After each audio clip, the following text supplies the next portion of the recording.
but we're glad to report that despite the launch abort of the Soyuz MS-10, astronaut Nick Hague and cosmonaut Alexei Ovchinin are both safely in Baikonur on the ground and doing well.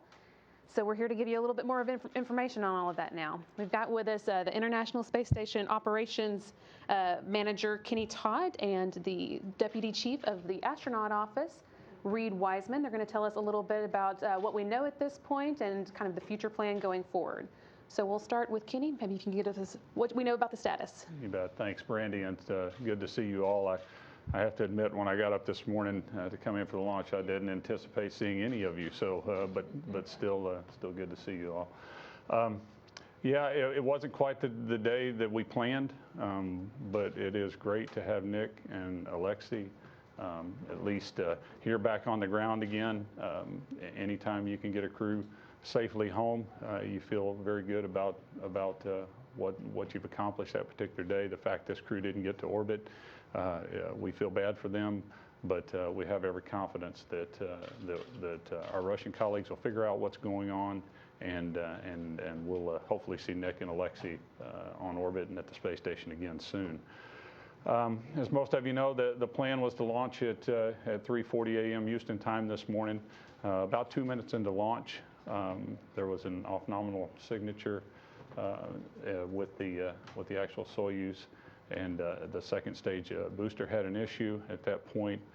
Per the standard procedure, an abort was initiated, and the crew descent module was removed from the stack, and at that point it entered what you call a ballistic landing trajectory, and about 34 minutes after that abort was declared, the crew touched down safely in Kazakhstan, a short ways from Kazakhstan, the city where we stage out of when we go to nominally return to cruise after a nominal landing. So anyway, it was great to see the crew and get them back to their families. I would like to extend a special thanks to the Russian search and rescue teams. I've actually been over there and been on operations with those teams when they've recovered crews before, and they are very professional. They know exactly what they're doing. They know how to approach their job. In this particular scenario, there were paratroopers involved. There were search and rescue teams in ATVs, followed up by helicopters worth of search and rescue teams. So anyway, it's quite an operation, and these teams do it very, very well. And again, another testament to that today with the recovery of this crew. So a special thanks out to those folks.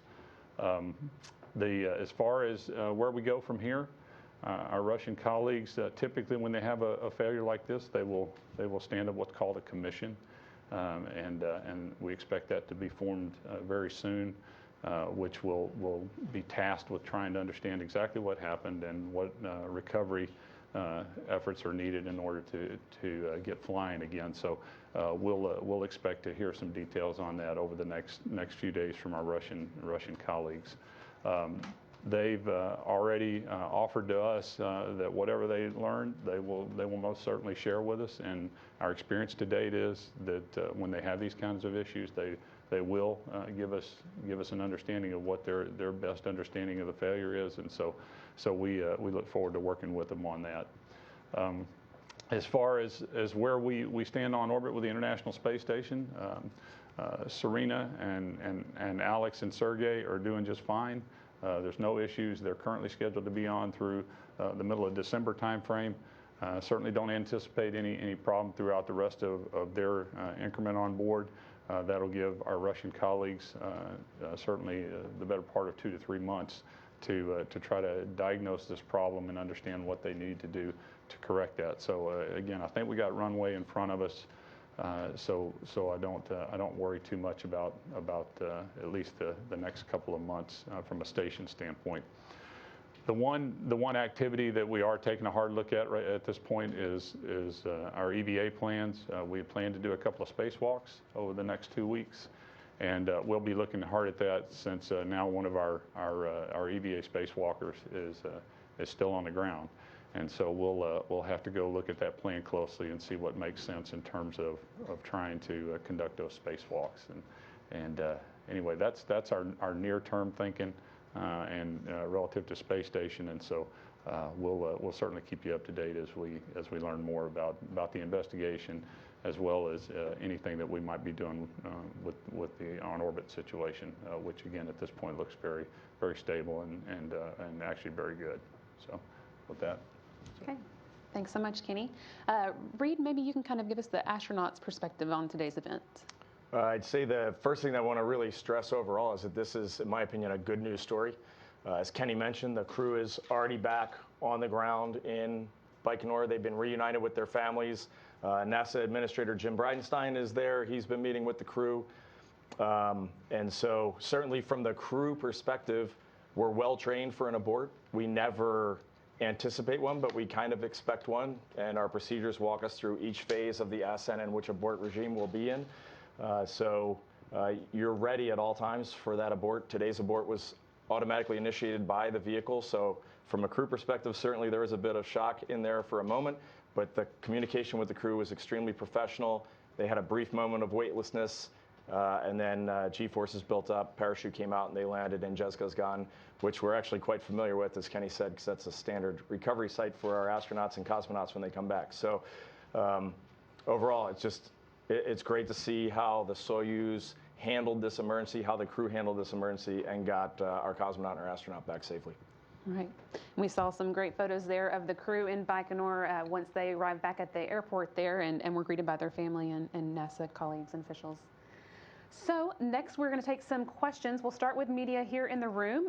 For media who are joining us on phone, you can press 1 to ask the question and then press 2 if your question gets answered and you need to withdraw it. We'll come to the phone bridge after we take a few here in the room. Let's start here with Mark Carreau. Thank you, Mark Carreau for Aviation Week. And my question's for Kenny Todd. Is it imperative, do you think, that NASA needs to see the results of the investigation before you would go for another Soyuz launch with NASA crew? I think with regard to the investigation, when you look back at the history of failures on the Russian side, we always work side by side closely with the Russians as they perform their investigation. They give us the insight we need in order to be able to go through our own process here, our own readiness review process that culminates with a flight readiness review. So absolutely, I anticipate we will form our own investigation team, just like we've done for every other major anomaly on the Russian side.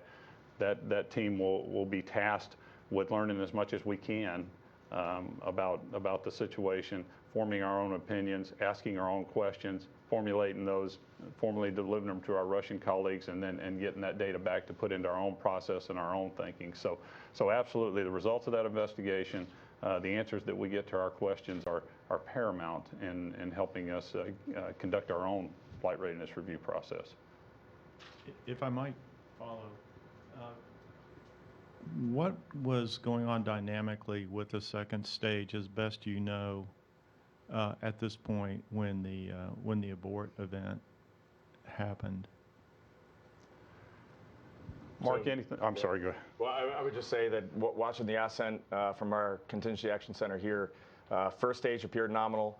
There was first stage booster separation, and then the abort occurred, and that's really all the data that we have at this time. You do anything more than that, and we would be speculating. And you know, we saw the strap-on boosters come off, and then shortly after that, and within a matter of seconds, is when we heard the abort get declared. So in and around, it was clearly in and around that time frame, but very, very difficult to the untrained eye to be able to try to diagnose what was going on. We really got to leave that to the folks who know that vehicle. All right, Gina Sinceri. Gina Sinceri, ABC News. One question for Kenny and Reed. Reed, you've actually launched that, and can you tell us a little bit when we talk about a ballistic entry, what's that like? I mean, describe what was going on for those guys. So the big thing is you want to get the crew in an abort, you want to get them back in the safest mode possible. And for the Soyuz, a ballistic mode is the safest mode. And all that really means is it's like shooting a bullet out of a rifled barrel. It starts slowly spinning the descent module so that it has aerodynamic stability as it comes back through the thicker parts of the atmosphere, and then the parachute comes out and they land. So the crew would have experienced just a fairly benign amount of rotation, about 6 to 7 times Earth's gravity, which is not insignificant. But from everything that we have seen, the crew's in great shape. They're in Baikonur and they're healthy. All of our folks there have already been talking to them, and they look real good.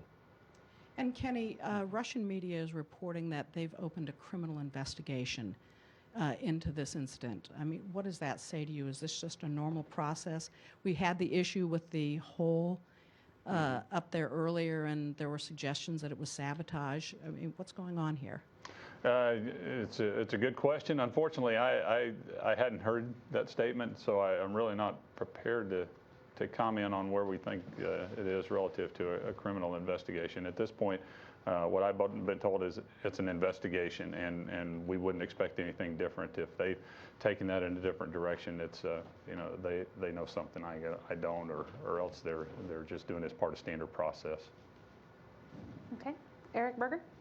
Eric Berger from Ars Technica. Question to follow up, I think, for Kenny.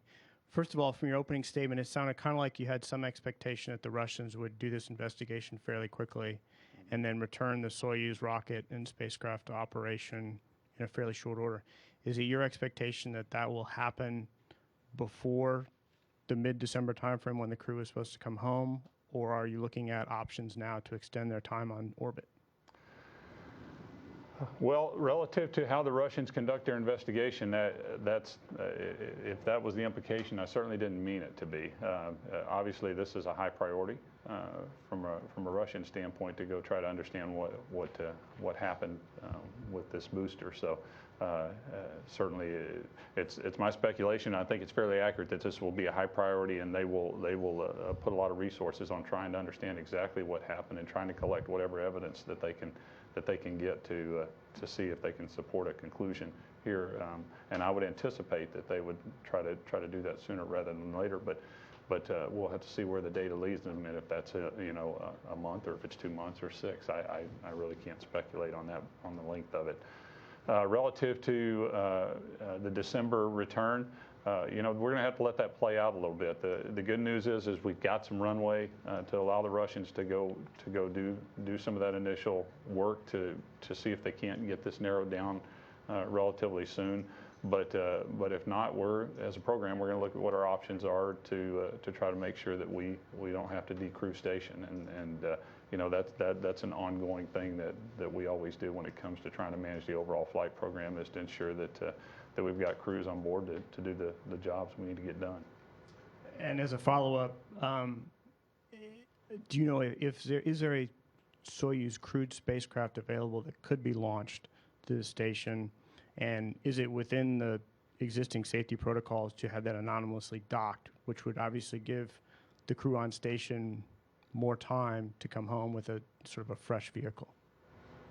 You mean if the current one that they have times out, if you will, if it expires, for lack of a better term? I think it's like January 4th or something like that is when nominally expires. Not that I know of. Again, the vehicle that's going to bring up the replacement crew obviously is moving through its normal development process.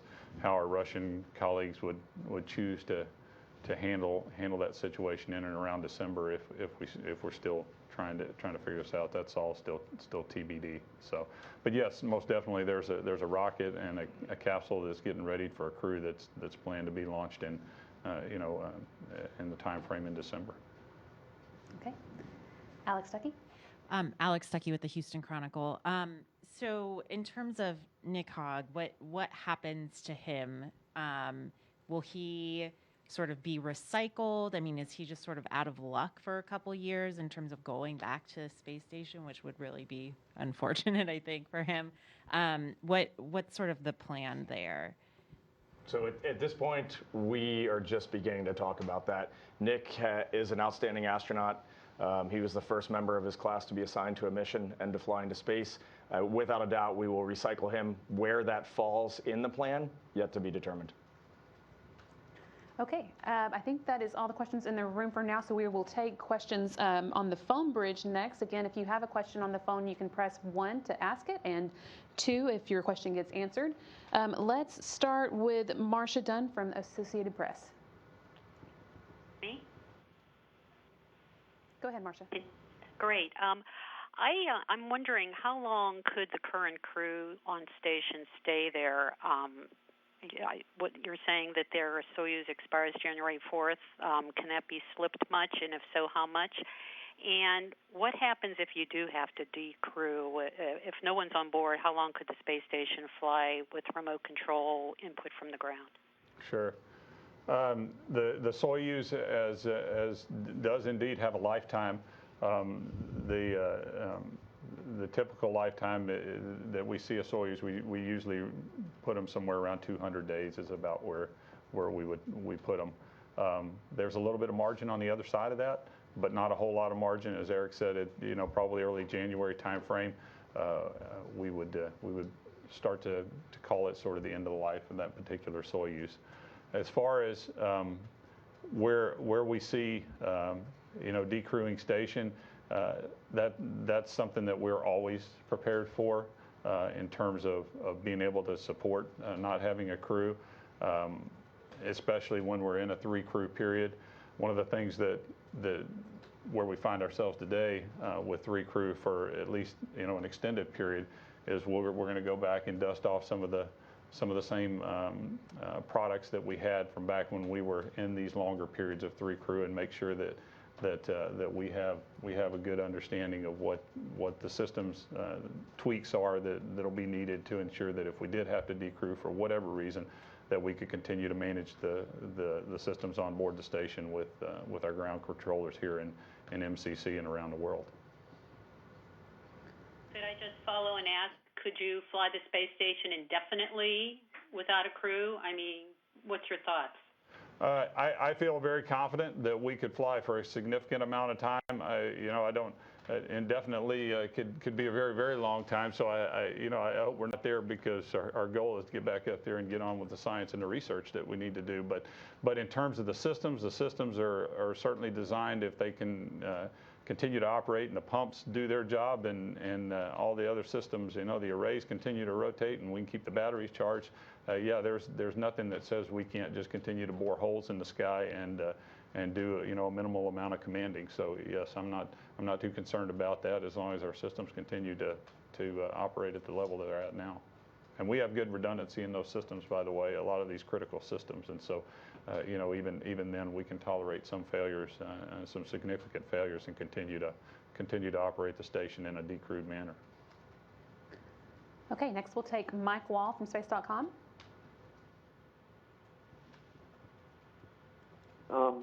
Yeah, I just had a quick question. I mean, for this is probably actually Reed. What does this make you feel like as somebody has flown space missions? Does this serve as a reminder, basically, that what you guys are doing and what these guys were actually doing on this morning is a very difficult proposition? I mean, we're like 60 years into the space age, and it's still really hard to actually do what we're trying to do, right? I mean, how does it? Can you just give a little perspective on? Yeah, I mean, space flight. Sure. I think it just reemphasizes that this is a dangerous business. I think it also really solidifies in my mind that the Soyuz is a robust, redundant, reliable machine. It has a lot of flights under its belt. And in this case, where it had an ascent anomaly, it has a great abort system that brought our crew home safely. So it just underscores to me that it's a good system, it's a reliable system. And I remain to have complete confidence in the Russians and the quality of their work. Okay, next up is James Dean from Florida Today. Hi, thanks. I just had a few quick questions on sort of the data, I guess, that you, as best you have it at your fingertips there, of what happened. I think you said it was about 2 minutes the abort occurred. So at what altitude were they at? About how fast were they traveling? Did they technically reach space in the flight, and about how long? What was the length of the abort before they hit the ground? So the best that we can tell, and this is mainly speculative, so I really just want to not underscore that this is hard data, but about 50 kilometers in altitude when the abort occurred. So that's just below what we call the boundary of space at 100 kilometers.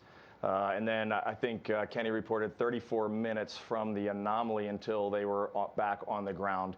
And that's time for a little bit of weightlessness. That's time for the parachutes to come out and float back down to the ground. Rescue forces were on them absolutely immediately. So that was a great thing to see happen. So that's really all the detailed data that I have. I'm sure we'll come out with a lot more refined data as the days come on. Okay, now we'll take a question from Lauren Grush with The Verge. Hi, thank you for taking my question. This may be something you don't have an answer to quite yet, but let's say we move forward in the future and the ISS does need to be uncrewed. Would that have an effect on the commercial crew flights? I mean, does the crew need to be on board for those flights to take place? Certainly for the early flights, that's one of the requirements. We want to have crew on board because we want to monitoring the fact of the matter is the space station is a $100 billion international asset for the world. So we definitely, when we start talking about these demonstration flights, having a crew on board, being able to monitor these vehicles as they approach, it's certainly a very important thing for the overall, comfort of both programs, both the CCP program as well as the ISS program. So that would very much be our intent, is to ensure that we have crews on board and ready to respond to anything that we might observe as these new vehicles approach, again, especially for these early flights. Okay, next up is Miriam Corin from The Atlantic. Hi, yes, thank you for taking my question. So let's say that the investigation checks out and everything's fine and Russia is ready to conduct another launch, slightly similar to the first question. Would you want to wait for an all-Russian or at least a non-American crew to fly first before putting NASA astronauts back on? I understand your question. That's not the way this particular partnership is put together. I mean, we've been flying on Soyuz rockets for a very long time now, and as I explained to Mark earlier, we have a flight readiness review process that we go through for every launch. Certainly when we have a crewed launch, it goes up to the very highest levels, senior levels of NASA participating to make sure that we've done all of our own homework and getting comfortable with flying these flights and putting our own astronauts on these flights. So at this point, that I don't see that as an outcome on the backside of the investigation and our own just based on the relationships that we have and the agreements that are in place for flying crews to space station. And just one more quick one. Do you have any protocols in place for when the International Space Station remains empty? Is there a certain amount of time that the space station can remain unoccupied? I don't know that we actually have it documented a particular amount of time. Again, we have a decrew type of document, but that's more associated with making sure that we get the systems configured by the time we get ready to leave station and have it in a situation where we could have autonomous control from the ground. But I don't believe we have a defined time limit. I can do some homework on that, but I don't think it's specifically called out a particular time limit. Okay, now we'll go to Dan Vergano from BuzzFeed News. Thanks. Dan Vergano, BuzzFeed News. I was wondering, could you say anything about how long past investigations into these kind of things have taken? Is it a matter of weeks or months? And also, does the U.S. or does NASA have to pay for this launch? Is this something you don't pay until you deliver the astronaut on board the station? Well, from the standpoint of past sort of issues, it all comes down to the severity of the issue and how quick you can get the data. Sometimes you can get a lot of data. Sometimes you can get the forensics from things that fall to the ground. Other times that data is not available to you. That hardware, if you will. that sometimes can help you hone in on the problem quickly. So it really does run the gamut. So I would hesitate to say that this is going to take 4 months or 6 months or 2 weeks. I would be doing it a disservice if I tried to do that. But I've seen them run the gamut from fairly near term to again taking a little more time. And our Russian colleagues, our experience is that they'll take the time that they need. I believe it'll be a priority for them to ensure that they get all the right resources on it and try to work the problem as quickly as they can. But I don't get the impression that they will do so at risk of missing something. Thanks. And the payment question? The payment question, I'm going to defer an answer on because I just don't know exactly how that particular milestone gets paid. Okay, we'll go next to Keith Cowling with NASAWatch.com. Hi, 2 questions for you. One is, the last time we had a stand down, it lasted multiple years, and the Soyuz was there to pick up the slack. This time, however, we don't really have that capability. 2 things. You can answer this any way you wish. It's sort of an open-ended one. At some point, people start getting launch fever and start thinking of maybe we can move things up. The commercial crew has already looked at taking the first crew flights and possibly making them operational. Do you have a plaque on the wall that from Columbia and Challenger that sort of, do you have a safety valve in your process where you catch yourself saying, wait a minute, do we want to do that? Yes. And second of all, in terms of just the amount of time until you can launch something, what is the procedure for asking the crew, hey, can you stay up there longer? And is there a dotted line at which you would not ask the crew to stay any longer? And does that have any basis in, Mir or Salyut or Kelly flights or anything like that? So I talked to the crew this morning. They're doing great. I flew with one of them, Alexander Gerst, and everybody's in good spirits, and they're ready to serve at the will of the program. So they will stay up there as long as we need them to. For your first question, we think about past accidents every single day at work here, and we have a very thorough flight readiness review that we do. And when we decide that it's time to fly, we'll get on the vehicle and we'll go fly. And if I could add, I chair the mission management team for the space station program. And in the room that I chaired in, at the very front of the room, we have plaques to both of the crews that we've lost during the space shuttle era. And those are right there. They're very visible for everybody to see. The decisions that we make outside the flight control room are just as important as the ones that get made inside the flight control room in terms of the trades and the risks that we try to balance. And so know that it's a very visual reminder. And then at every chance we get, we try to remind folks to not get go fever. Don't everybody get on the bus to Abilene. We got to continue to challenge each other, and we have to continue to ask ourselves, are we doing the right thing, and is there another option that might involve less risk for us? So that's an ongoing thing. Again, we can never waver in that. And we do have processes here that allow people, if they do get uncomfortable, if they don't like the answer they're being told relative to a challenge, there are dissension paths, and that's okay. And as managers, as leaders, we have to honor that and help to make sure that those opinions get brought forward, and that we have them discussed in an open forum. So absolutely, that is something that we've tried to learn that lesson, and again, try not to sit back on our heels when it comes to this kind of thing. Okay, next up is Dave Mosher from Business Insider. Hey, thank you for doing this press conference. I suppose this one is for Kenny. You said that the crew need to be on board for the commercial crew missions to dock. That's part of the requirement. And you have the Soyuz that won't be very fresh after, say, January 2019.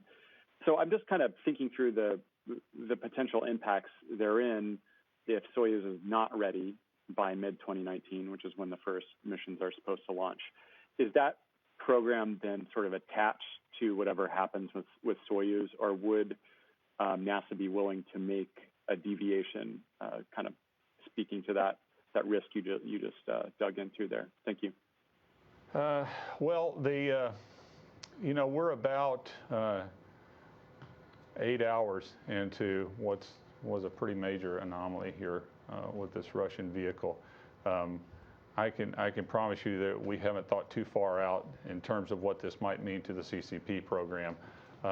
I'm thinking maybe some CCP people might be thinking about it, but for those of us in the space station program, we got to eat this elephant a little bit at a time. And right now, we're in a good position for the next few months here with the Soyuz and the crew that we have on orbit. In parallel with that, our Russian colleagues are going to continue to work the problem. We have every confidence that they'll figure out what's going on, and they'll come back to us with a plan on how to get the Soyuz back online again. And as they do that and they work through that and help us understand what their schedules look like, we'll start to look some of our downstream schedules, including the commercial crew program and the milestones that they have for flights to the ISS, and we'll make any adjustments that need to be made. But again, 8 hours into this, it's really hard to give you much detail on how that's going to play out.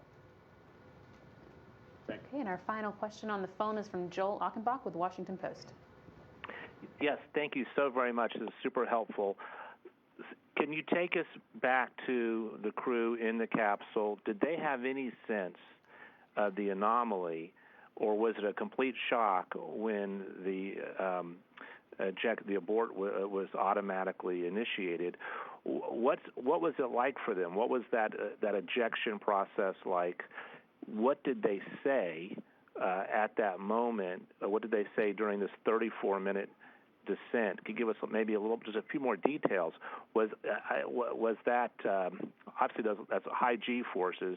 Was it a hard landing? How long did they have to wait for the rescue teams to get there? You said they were on them right away. Was that 1 minute, 10 seconds? Was it 10 minutes? Just give us a few more details also about their movements. Where are they now? Thank you very much.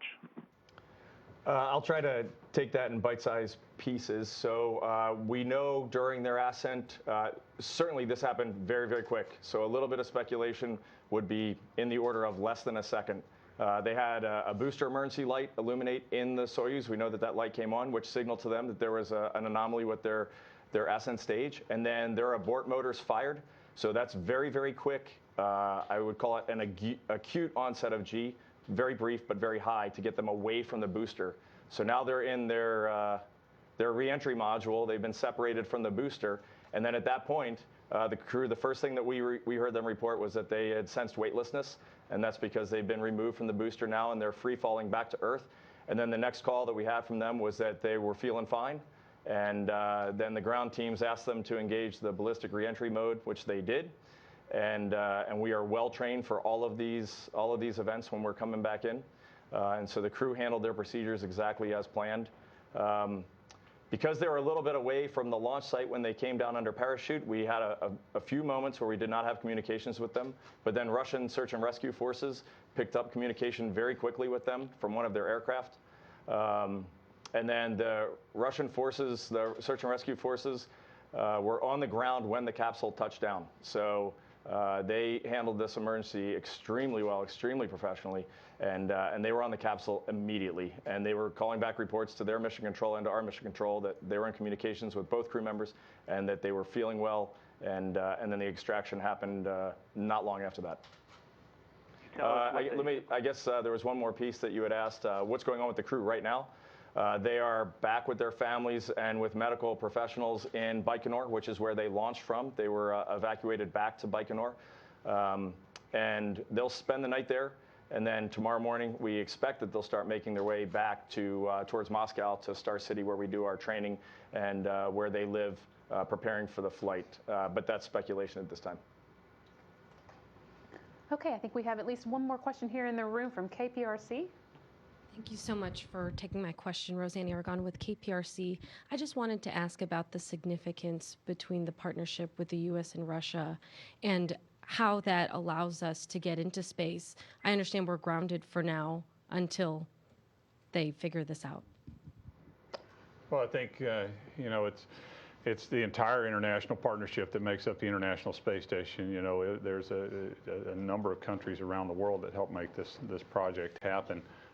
Clearly, over the last several years, we have relied on the Russians to help get our astronauts to space. And that partnership has just continued to grow.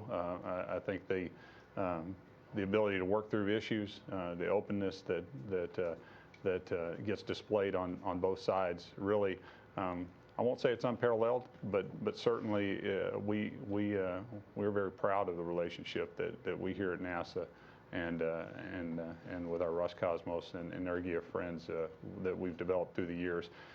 You know, when it comes to technical issues and things like that, they really don't know a lot of political boundaries. You know, they are what they are, and the ways they solve them are you know, we solve them the same way. And so, you know, they have some great minds over there, and being able to work these problems together, we've made a lot of good things happen. All right, and a couple of follow-ups. Gina? For Kenny, how does this affect progress supply flights as well? And how are you on? I know 3 people don't need as much as 6, so you've probably got plenty of food up there. But what does this mean for the progress flights? And then one quick one for Reed too. Yeah, I'll start in reverse there. And from a consumable standpoint, yes, we're in very good shape. When we got the HTV up there at the end of September, we really packed a lot of consumables on that flight, and so we're really good going forward. And that was assuming we had a crew of 5. So now with a crew of 3, we're going to be just fine. We have reached out to our Russian colleagues already. We have a lot of our senior management that was attending the launch, and they reached out to the senior management on the Russian side, offered whatever help we can with the investigation, but also, you know, we have supply flights coming as well, and if there's anything particular that we could help them with, that's just a normal quid pro quo thing that we do to help make sure that both sides of the station, both segments are maintained in good status. But as far as the progress goes, I think the investigation will have to drive out, you know, where the similarities are. Obviously, this happened relatively early in flight, and so, you know, you could find a situation where they might need to look at the applicability to a progress flight as well. And Reed, the abort video, watching that, what was going through your mind? I hope they get down safe. That's the only thing that was going through my mind at that moment in time when I was watching that play out in real time. When I heard the first calls from the crew, there's a huge sigh of relief, but you know that from the time they execute an abort until the time they're on ground is a lot of steps in the process, and all of them went right. And then even getting rescue forces, will they be able to find the capsule when it comes down? Are they going to land in the desert or in a mountainous regime? And in this case today, they were quite close to the launch site. They landed in the desert. It was, for the crew, it was pretty standard kind of landing. So my heart was beating hard when I heard the abort occur. And then from the ground teams, everybody gets right into their checklists. Our training all takes over, and the communication was really quite outstanding, I thought, across the board, considering that we have teams in Moscow, Houston, and then deployed in Kazakhstan, and everyone was communicating exactly the way we're supposed to make this rescue happen expeditiously and get the crew back to Baikonur in good health. So it was really, again, it was just such a good news story in a terrible case to end the day. Okay, I think Eric? Eric Berger with Ars Technica. Question for Kenny. So, you know, we always hear about how there are really good relations between the U.S. and Russia, engineer to engineer, astronaut to cosmonaut, and I think that's true. But in late August, after that leak, and after the leader of Roscosmos made some troubling and objectively baseless claims about potential sources of that leak, I know that caused a fair amount of consternation among some people here. I've talked to them. And it seems like that would almost have to affect the trust level going into the second investigation here. You second in a row on a crewed launch vehicle, you're one way to get to space. And so I don't know, I mean, can you say anything about that, sort of about kind of your sense of the trust level as sort of you approach this investigation? Back in that time frame, certainly we thought that the comments were premature in terms of the statements that were made by the Russian side. But once our administrator and Mr. Rogozin got together and compared notes, talked about how we approach this situation, you know, it seemed to be there was a bit of a misunderstanding, and so at least they worked through that problem in August. I can tell you today, Jim Bridenstine is actually at the launch site.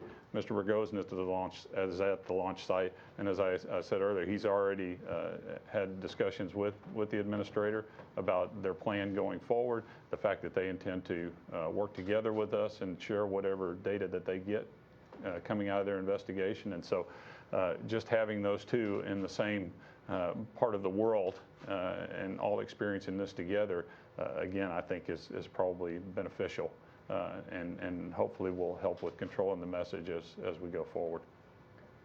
And I would add to that Jim Bridenstine and Dmitry Rogozin, we've actually talked with them and expect to have some video of interviews with them to play later today on NASA TV.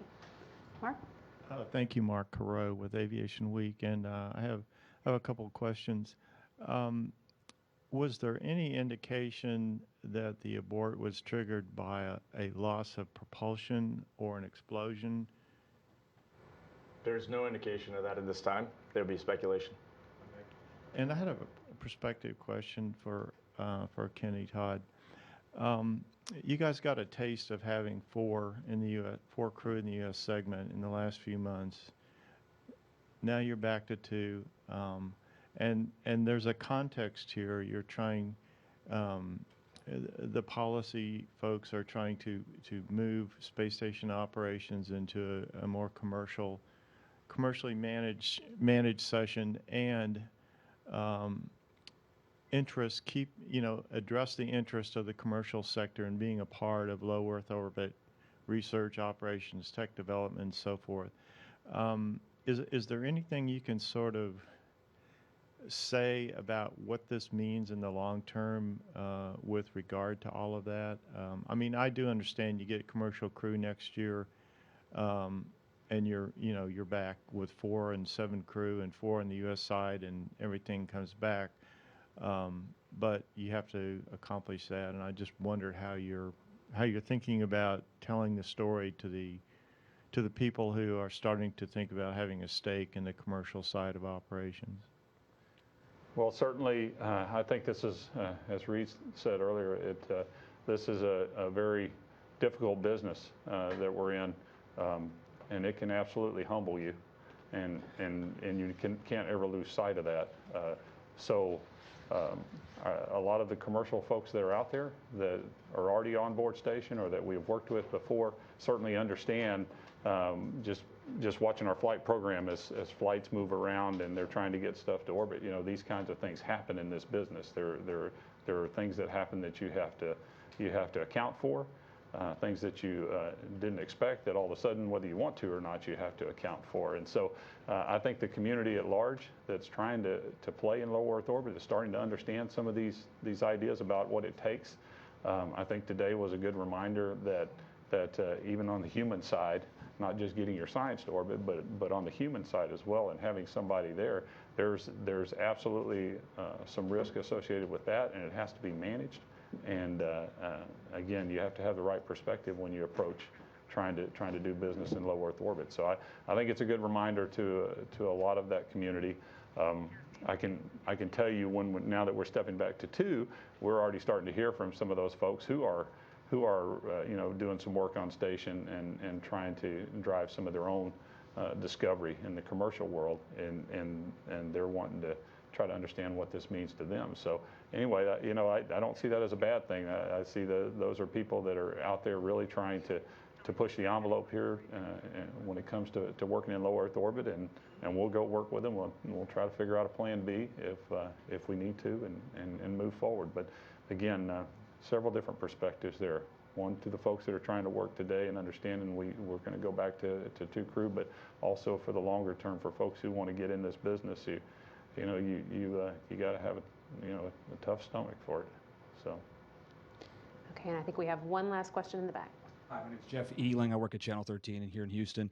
During the descent phase, was the cosmonaut in control of the craft? Was this computer assisted? What was going on as far as getting them from the ascent to the descent? Was that computer aided, or was it the astronauts? So the entire system is automated. There are some manual steps that the crew can take. In this case, they took one of those manual steps to engage this ballistic reentry mode, which just helped the safety of their return, but it's fully automated, and the parachute's automated, the landing's automated. So in reality, the system is designed to function effectively without crew interaction. Okay, we will wrap up today's briefing there. Thanks so much for tuning in, and you'll want to stay tuned into NASA TV. We'll have some additional video for you over the course of the day, including some different looks at the launch video, some video of the crew in Baikonur, and interviews with both NASA and Roscosmos officials. That'll be coming up over the course of the day. You can stay tuned here to NASA TV, and then of course you'll want to go to nasa.gov for continuing updates. Thanks so much.